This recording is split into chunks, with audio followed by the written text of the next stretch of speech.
The Gernsback Continuum by William Gibson. Mercifully, the whole thing is starting to fade, to become an episode.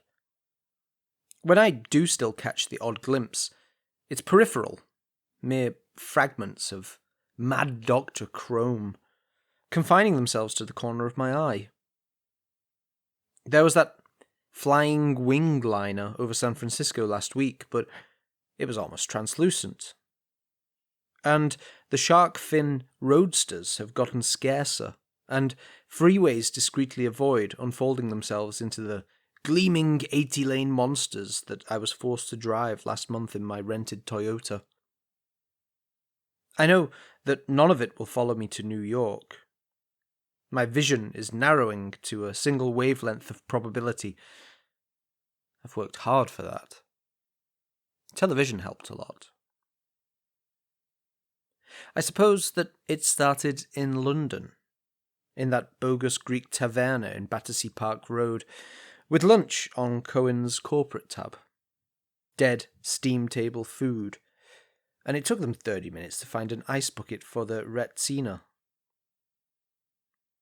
Cohen works for Barris Watford, who publish big, trendy, trade paperbacks. Illustrated histories of the neon sign, the pinball machine, the wind-up toys of occupied Japan. I'd gone over to shoot a series of shoe ads. California girls with tan legs and frisky day-glow jogging shoes that had capered for me down the escalators of St. John's Wood and across the platforms of Tooting Bec. A lean and hungry young agency had decided that the mystery of London transport would sell waffle tread nylon runners. They decide, I shoot. And Cohen, whom I knew vaguely from the old days in New York, had invited me to lunch the day before I was due out of Heathrow. He brought along a very fashionably dressed young woman named D'Alta Downs, who was virtually chinless and evidently a noted pop art historian. In retrospect, I see her walking in beside Cohen under a floating neon sign that flashes, "This way lies madness," in huge sans serif capitals. Cohen introduced us, and then explained that D'Alta was the prime mover behind the latest Barris Watford project, an illustrated history of what she called American Streamlined Modern. Cohen called it Raygun Gothic. Their working title was The Airstream Futuropolis, The Tomorrow That Never Was. There's a British obsession with the more baroque elements of American pop culture. Something like the weird cowboys and Indians fetish of the West Germans or the aberrant French hunger for old Jerry Lewis films. In D'Alta Downs, this manifested itself in a mania for a uniquely American form of architecture that most Americans are scarcely aware of. At first, I wasn't sure what she was talking about, but gradually it began to dawn on me. I found myself remembering Sunday morning television in the 50s. Sometimes they'd run old eroded newsreels as filler on the local station. You'd sit there with a peanut butter sandwich and a glass of milk, and a static-ridden Hollywood baritone would tell you that there was a flying car in your future. And then 3 Detroit engineers would putter around with this big old Nash with wings, and you'd see it rumbling furiously down some deserted Michigan runway. You never actually saw it take off, but it flew away to D'Alta Downs' Never Never Land, the true home of a generation of completely uninhibited technophiles.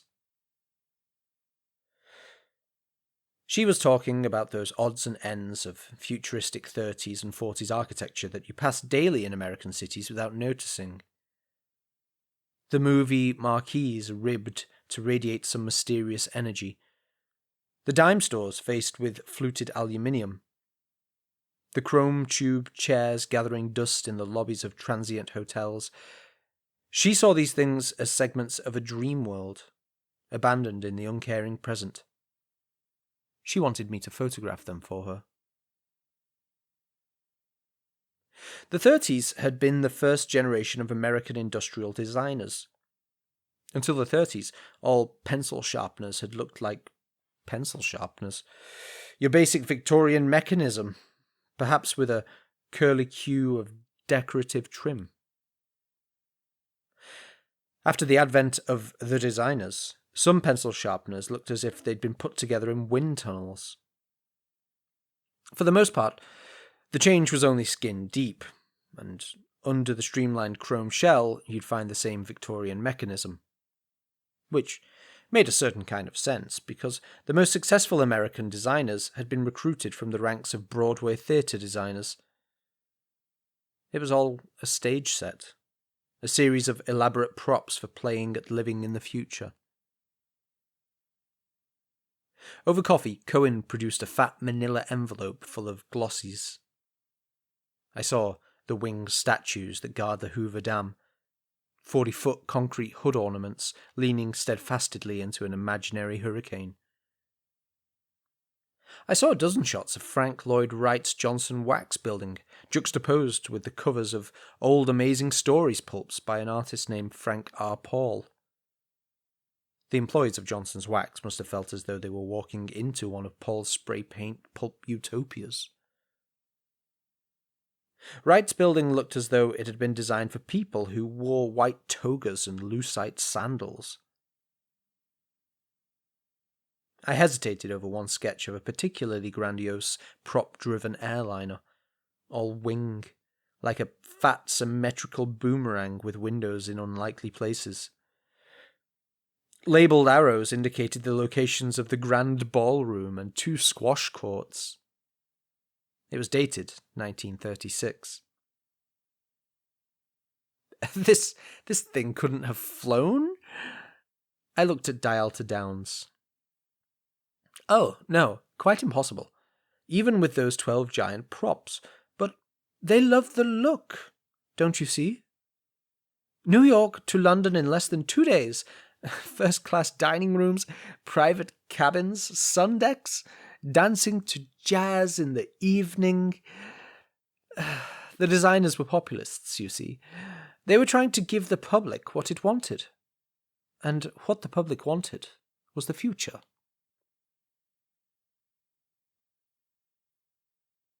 I'd been in Burbank for 3 days, trying to suffuse a really dull-looking rocker with charisma, when I got the package from Cohen. It's possible to photograph what isn't there. It's damned hard to do, and consequently a very marketable talent. While I'm not bad at it, I'm not exactly the best either, and this poor guy strained my Nikon's credibility. I got out. Depressed because I like to do a good job, but not totally depressed because I'd made sure I'd gotten the check for the job, and I decided to restore myself with the sublime artiness of the Barris Watford assignment. Cohen had sent me some books on 30s design, more photos of streamlined buildings, and a list of Dialta Downs' 50 favourite examples of the style in California. Architectural photography can involve a lot of waiting. The building becomes a kind of sundial while you wait for a shadow to crawl away from a detail you want, or for the mass and the balance of the structure to reveal itself in a certain way. While I was waiting, I thought myself in Dialta Downs America. When I isolated a few of the factory buildings on the ground glass of the Hasselblad, they came across with a kind of sinister totalitarian dignity, like the stadiums that Albert Speer built for Hitler. But the rest of it was relentlessly tacky. Ephemeral stuff extruded by the collective American subconscious of the 30s, tending mostly to survive along depressing strips lined with dusty motels, mattress wholesalers, and small used car lots. I went for the gas stations in a big way. During the high point of the Downs Age, they put Ming the Merciless in charge of designing California gas stations. Favouring the architecture of his favourite Mongo, he cruised up and down the coast erecting ray gun emplacements in white stucco. Lots of them featured superfluous central towers ringed with those strange radiator flanges that were a signature motif of the style, and made them look as though they might generate potent bursts of raw technological enthusiasm if you could only find the switch that would turn them on. I shot one in San Jose an hour before the bulldozers arrived and drove right through the structural truth of plaster and lathing and cheap concrete. Dialta Downs had said, "Think of it as a kind of alternate America, a 1980 that never happened. An architecture of broken dreams." And that was my frame of mind as I made the stations of her convoluted socio-architectural cross in my red Toyota, as I gradually tuned into her image of a shadowy America that wasn't, of Coca-Cola plants like beached submarines and fifth-run movie houses like the temples of some lost sect that had worshipped blue mirrors and geometry. And as I moved across these secret ruins, I found myself wondering what the inhabitants of that lost future would think of the world that I lived in. The 30s dreamed white marble and slipstream chrome, immortal crystal and burnished bronze. But the rockets on the covers of the Gernsback pulps had fallen on London in the dead of night screaming. After the war, everyone had a car. No wings for it, though. And the promised superhighway to drive it down, so that the sky itself darkened and the fumes ate the marble and pitted the miracle crystal. And one day, on the outskirts of Bolinas, while I was setting up to shoot a particularly lavish example of Ming's martial architecture, I penetrated a fine membrane. A membrane of probability. Ever so gently, I went over the edge. I looked up to see a 12-engined thing like a bloated boomerang, all wing, thrumming its way east with an elephantine grace, so low that I could count the rivets in its dull silver skin, and hear, just maybe, the echo of jazz.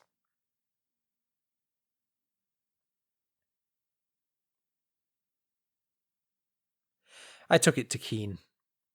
Merv Keane, freelance journalist with an extensive line in Texas pterodactyls, redneck UFO contactees, Bush League Loch Ness monsters, and the top 10 conspiracy theories in the lunar reaches of the American mass mind.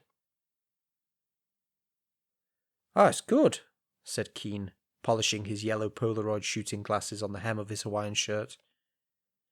"But it's not mental. Lacks the true quill." But I saw it, Mern." We were seated poolside in brilliant Arizona sunlight. He was in Tucson waiting for a group of retired Las Vegas civil servants, whose leader received messages from them on her microwave oven. I'd driven all night and was feeling like it. "Oh, yeah, of course you did. Of course you saw it. Look, you've read my stuff. Haven't you grasped the blanket solution to the UFO problem? It's simple. Plain and country simple." He settled his glasses carefully on his long hawk nose, and then fixed me with his best basilisk glare. People see things. Yeah? People see these things. Nothing's there, but people see them anyway, because they need to, probably. You've read Jung. You should know the score. In your case, it's obvious. You admit you were thinking about this crackpot architecture and having fantasies, and Look, right, I'm sure you've taken your share of drugs. How many people survived the 60s in California without having the odd hallucination or two? All those nights when you discovered that whole armies of Disney technicians had been employed to weave animated holograms of Egyptian hieroglyphs into the fabric of your jeans. Or the times when, look, it wasn't like that. Oh, yeah, of course not, yeah. It wasn't like that at all. It was in a setting of clear reality, right? Everything normal. And then, whoa, there's the monster, the mandala, the neon cigar. Or, in your case, a giant Tom Swift airplane. It happens all the time. You aren't even crazy. You know that, right? He finished a beer from the battered foam cooler beside his deck chair. Last week I was in Virginia, Grayson County. I interviewed a 16-year-old girl who'd been assaulted by a bearhead. A what? A bearhead. The severed head of a bear. This bearhead, you see, was floating around on its own little flying saucer. Looked kind of like the hubcaps on Cousin Wayne's vintage caddy. Had red glowing eyes like two cigar stubs and telescoping chrome antennas poking up behind its ears. It assaulted her? How? Oh, you don't want to know. You're obviously impressionable. But, it was real cold. He lapsed into his bad southern accent. And metallic-like. And it made electronic noises. Now, that's the real thing. The straight goods from the mass unconscious, friend. That little girl is a witch. There's just no place for her to function in this society. She'd have seen the devil if she hadn't been brought up on, Bionic Man and all those Star Trek reruns. She is clued in to the main vein. And she knows that it happened to her. I got out 10 minutes before the heavy UFO boys showed up with the polygraph. I must have looked pained because he set his beer down carefully beside the cooler and sat up. Look, if you want a classier explanation, I'd say you saw a semiotic ghost, right? All these contactee stories, for instance, are framed in a kind of sci-fi imagery that permeates our culture. I could buy aliens, yeah, sure, but not aliens that look like 50s comic art. They're just semiotic phantoms, bits of deep cultural imagery that have split off and taken a life of their own. Like the Jules Verne airships that those old Kansas farmers were always seeing. But you just saw a different kind of ghost, that's all. The plane was part of the mass unconscious. You've picked up on that, somehow. Look, the important thing is just not to worry about it. I did worry about it, though. Keane combed his thinning blonde hair and went off to hear what they had to say over the radar range lately. I drew the curtains in my room and lay down in air-conditioned darkness to worry about it. I was still worrying about it when I woke up. Keane had left a note on my door. He was flying up north in a chartered plane to check out a cattle mutilation rumour. I had a meal, showered, and took a crumbling diet pill that had been kicking around in the bottom of my shaving kit for 3 years, and then headed back to Los Angeles.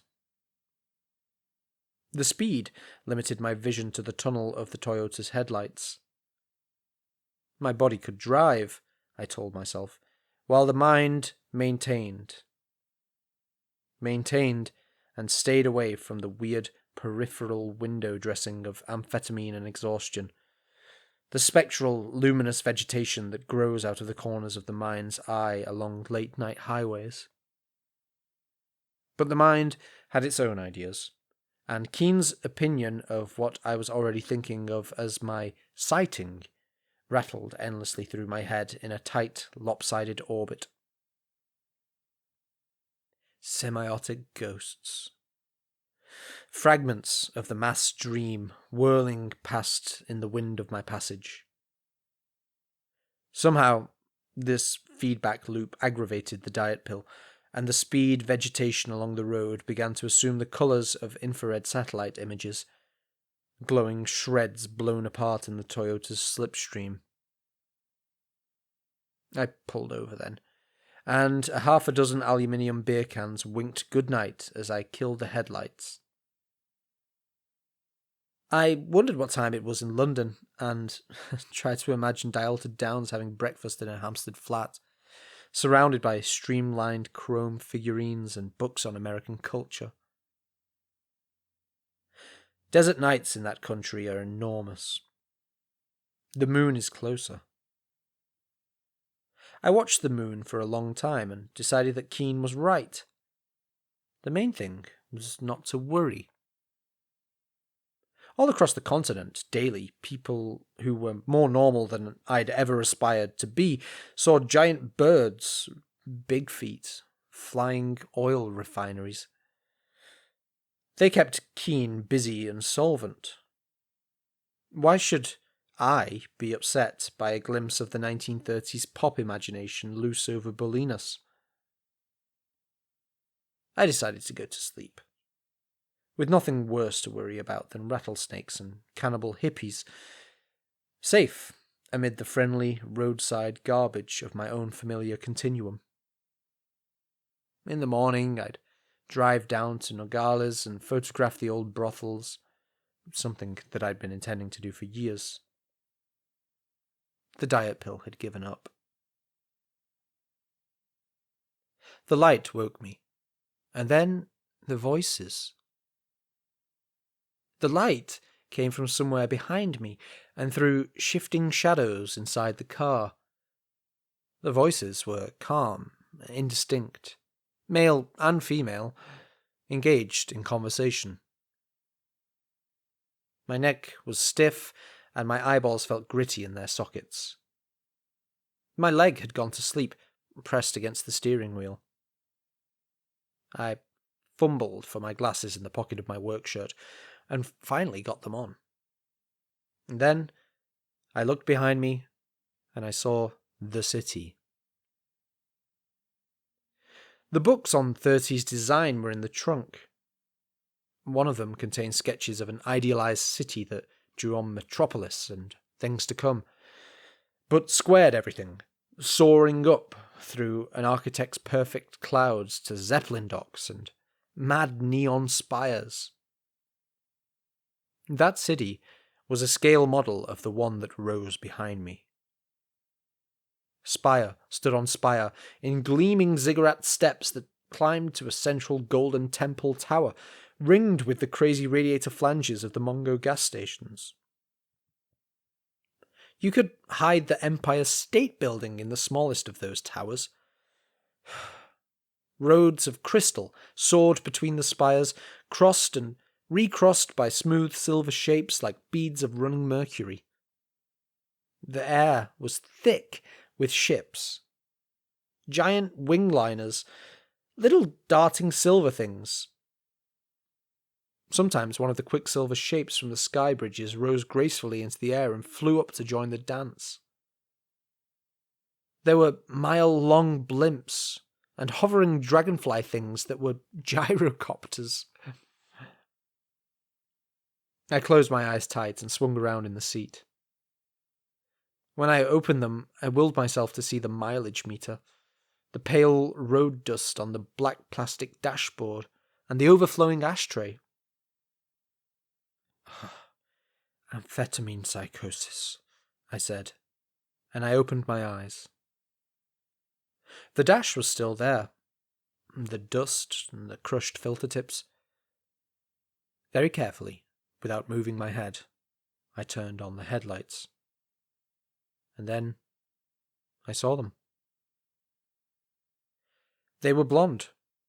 They were standing beside their car, an aluminium avocado with a central shark fin rudder jutting up from its spine, and smooth black tyres like a child's toy. He had his arm under her waist and was gesturing towards the city. They were both in white, loose clothing, with bare legs and spotless white sunshoes. Neither of them seemed to be aware of the beams of my headlights. He was saying something wise and strong, and she was nodding. And suddenly, I was frightened. Frightened in an entirely different way. Sanity had ceased to be an issue, and I knew somehow that the city behind me was Tucson. A dream Tucson thrown up out of the collective yearning of an era. That it was real. Entirely real. But the couple in front of me lived in it. And they frightened me. They were the children of Dialta Down's 80s that wasn't. They were heirs to the dream. They were white, blonde, and they probably had blue eyes. They were American. Dialta had said that the future had come to America first, but had finally passed it by. But not here. Not in the heart of the dream. Here, we'd gone on and on in a dream logic that knew nothing of pollution, the finite bounds of fossil fuel, or foreign wars that it was possible to lose. They were smug, happy, and utterly content with themselves and their world.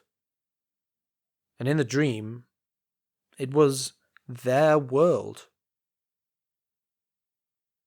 Behind me, the illuminated city, searchlights sweeping the sky for the sheer joy of it.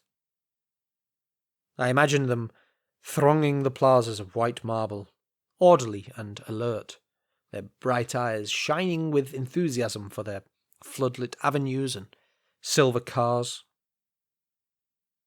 It had all of the sinister fruitiness of the Hitler Youth propaganda. I put the car in gear and drove forward slowly, until the bumper was within 3 feet of them. They still hadn't seen me. I rolled the window down and listened to what the man was saying.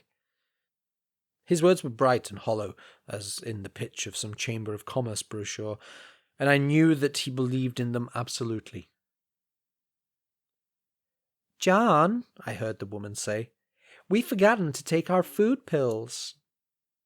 She clicked 2 bright wafers from a thing on her belt and passed one to him. I backed onto the highway and headed for Los Angeles, wincing and shaking my head. I phoned Keane from a gas station, a new one in bad Spanish modern. He was back from his expedition and didn't seem to mind the call. "All right, yeah, that's a weird one. Did you try to get any pictures?" Not that they ever come out, but it adds an interesting frisson to your story, not having the pictures turn out. But what should I do? Watch lots of television, particularly game shows and soaps. Go to, porn movies. Hey, you ever seen a Nazi Love Motel? They got it on cable here. It's really awful. It's just what you need. What the hell was he talking about? Look, yeah, quit yelling and just listen to me, yeah? I'm letting you in on a trade secret. Really bad media can exercise your semiotic ghosts. It keeps the saucer people off my back, and it can keep those Art Deco futuroids off yours. Just try it, yeah? What have you got to lose? And then he begged off, pleading an early morning date with the elect. The who? Yeah, these oldsters from Vegas. The ones with the microwaves. I considered putting a collect call through to London, getting Cohen at Barris Watford and telling him that his photographer was checked out for a protracted season in the twilight zone. In the end, I let a machine mix me a really impossible cup of black coffee, and I climbed back into the Toyota for the haul to Los Angeles. Los Angeles was a bad idea, and I spent 2 weeks there. It was prime Downs country. There was too much of the dream there, and too many fragments of the dream waiting to snare me. I nearly wrecked the car on a stretch of overpass near Disneyland, when the road fanned out like an origami trick and left me swerving through a dozen mini lanes of whizzing chrome teardrops with shark fins. Even worse, Hollywood was full of the people who looked too much like the couple I'd seen in Arizona. I hired an Italian director who was making ends doing darkroom work and installing patio decks around swimming pools, and he made prints of all the negatives that I'd accumulated on the Downs job. I didn't want to look at the stuff myself.